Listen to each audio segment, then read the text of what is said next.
Okay, so I wanted to discuss something that's very important because there's a saying that goes, in order to get respect, you need to give it or you need to earn it in some way. In my point of view, the way I've learned about this sort of thing is the whole idea about respecting someone is to understand them and to acknowledge even the difficult stuff that makes them maybe a grump or, you know, rude or mean to other people. Acknowledging that within a person. Like, for example, there's an individual that really wants to be, um, let's say, a cook or something like that, and their whole family is carried down and they've all been very talented and they get in the line of business for the restaurants and the industry or being a chef and stuff like that. And so, because they chose not to follow in the footsteps, there's going to be that little bit of guilt there. And because they have that guilt, they may carry some form of resentment. And because they carry the resentment, when it comes to other people that they meet in their life, let's say other friends of theirs or something, one's a professional doctor, one's a lawyer, one's an artist, one does this, one does that, there's going to be a little bit of underlining resentment there because of the fact that they're not doing it for themselves. Okay, that may not have been the path that they chose, but deep down inside, they may really enjoy doing it or they really love doing it. And it's almost like that whole idea of rebellion and going against the family was in itself an act to get some sort of attention so that they could speak their truth, so that they could say what it is they need to say, so that they can discuss the things that they've never really mentioned to their family before, or the things that really hurt them or anything like that. So there's the act of rebellion for that reason. And then there's also the whole idea of people being hypocrites. Let's say your family tells you, don't do this, don't do this, don't do this, or to do this. And then they go ahead and do the opposite of whatever it is that they spoke to you. And then over time, like learning that as a child, over time, you're watching this, and that sort of resentment against authority. So somebody that's supposed to have a handle on you, somebody that's supposed to have reign over you or control over you in some aspect, you have a lack of respect for them because you're used to them not doing what it is they say they do. So because of that, you kind of rebel against anybody telling you what to do. Not to say that you know everything, not to say that you know better, but for the most part, most of us do know what's best for ourselves. Okay? And I'm speaking about adults, but you got to remember there's some adults that are still functioning out of the what would you call that? The cognitive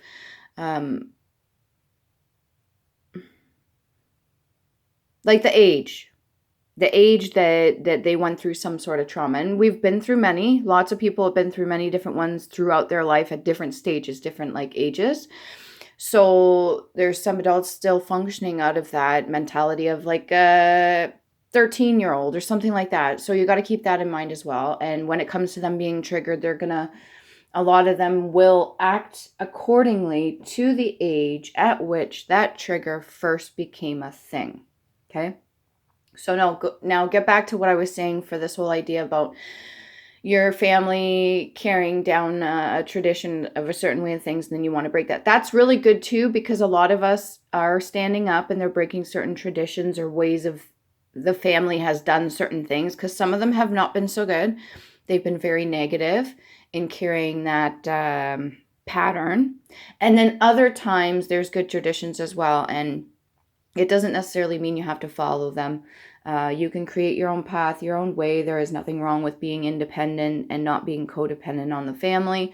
Family units are very important, and it is very good, just like a village or community, for children to be raised around many different elders or grown adults that are passing down information or teachings and wisdom of the things that they've learned. But in order to do so, we need to have those adults in a very good mental state. Okay. And a lot of people in society nowadays are not necessarily adults that are emotionally mature. They've still got their own healing to do. So how is it that we expect them to pass on traditions or learnings or teachings or wisdom and knowledge when they're themselves not learning the lessons? So that's where we got to start. We got to start by making sure that the adults, the ones that are teaching the new generations, are okay, mentally, physically, emotionally, especially. Because right now, this is the whole age of Aquarius, and it's information, and a lot of which is emotion. Because that translates to human beings especially, and a lot of it's through language, right? But also through vibrational frequency. So when we speak, and if we're speaking nothing but negative fucking words, that's a lot of negative energy we're kind of rippling out. It'll come back to us. So I think it's very important to remember when it comes to respecting another human being, okay, acknowledging within them why they do what they do. Maybe, for instance, hey, listen, I know that you told me in your family, it's passed down, you want to be a chef and you chose not to do that. That's okay. But just remember, if you decided you want to still do that, you can still do it.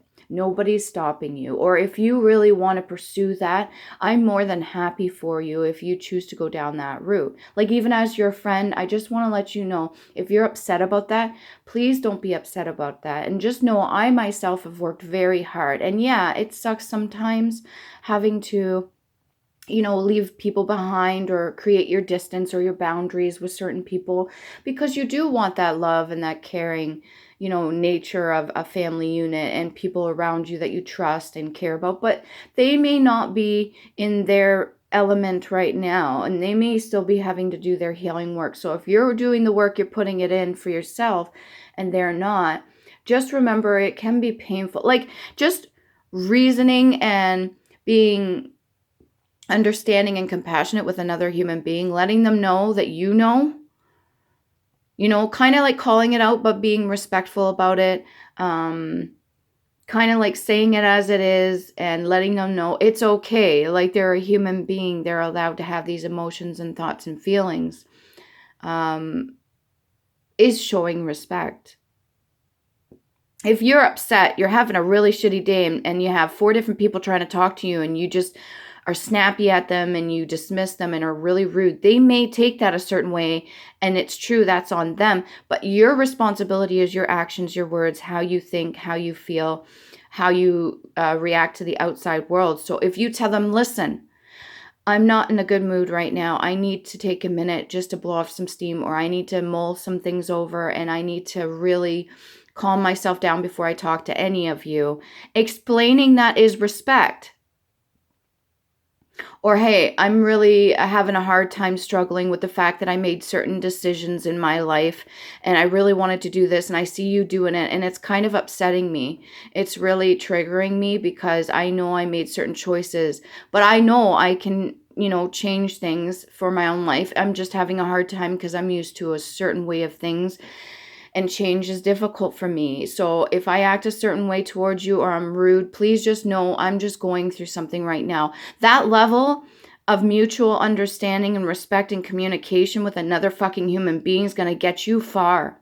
It's going to help you heal. It's going to build a community bigger around you that will be helping each other, lift each other up. Lashing out at people and striking out at people or treating them in a dismissive manner, or exiling them or outcasting them, or treating them like they're less than a human being, or even worse, being fearful of individuals that are doing their own thing that you may not understand what they're doing, is not mature. It's not emotionally mature at all. If you want to know something, you should be able to communicate one human being to another. If you cannot do that, there is a reason for that, and maybe you need to go within and find out why. But in order to give respect, you need to respect yourself as well. Just keep that in mind. Okay? And in order for somebody to respect you, you need to respect yourself as well. And communication is very important on that level and aspect of respect. So the whole saying, well, in order to get respect, you got to give it. It's true. You really do. You have to be able to give that to yourself and to another human being. But in order to understand another human being and what they're going through, you need to understand yourself. There needs to be an understanding within self, because everything from within outwards is going to be a reflection of what's going on within yourself.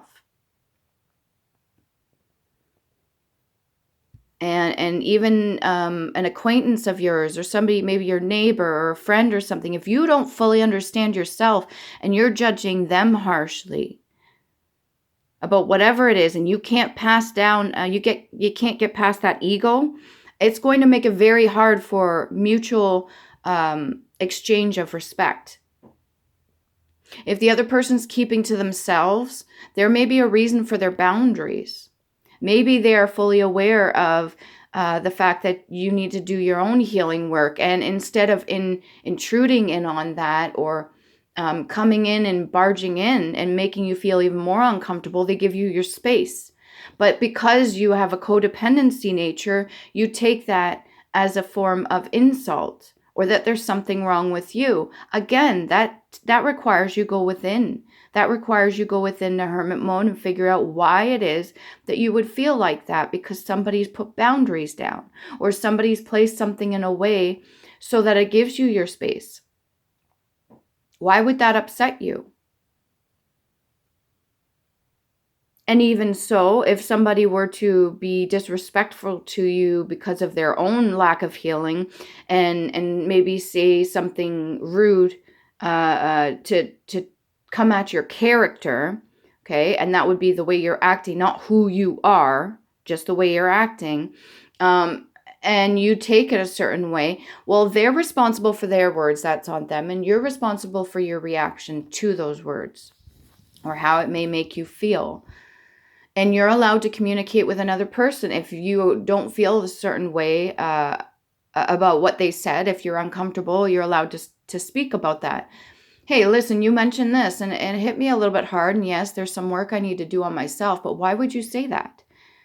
What is it exactly that you would say? Now, the only problem is that there's some individuals that have been very, very badly hurt. So they act out of narcissistic tendencies. So instead of taking any self-accountability, what they're going to do is use the whole victim mentality to the extreme, though, meaning there is no two-way street. There is no, it takes two working together like community, communicating back and forth, mutual respect. It's just a plain one-sided thing. Okay. And I myself am open to discussing with certain people, but if I've placed a barrier down with certain ones, and I place like those boundary lines, there's a reason for it. It means in my past, the experience I've had with those specific individuals on a regular basis, every single time, without missing a heartbeat, they've constantly only made it one-sided. There was no mutual discussion happening. So I needed to place what boundaries I needed to place down. And that's for my own safety. That's for my own inner peace. Okay. And if they were to approach me in a certain way myself, with authenticity and explanation and taking own self-accountability, then I would have no problem lowering my boundaries and being vulnerable in return and getting to some mutual resolution and respect.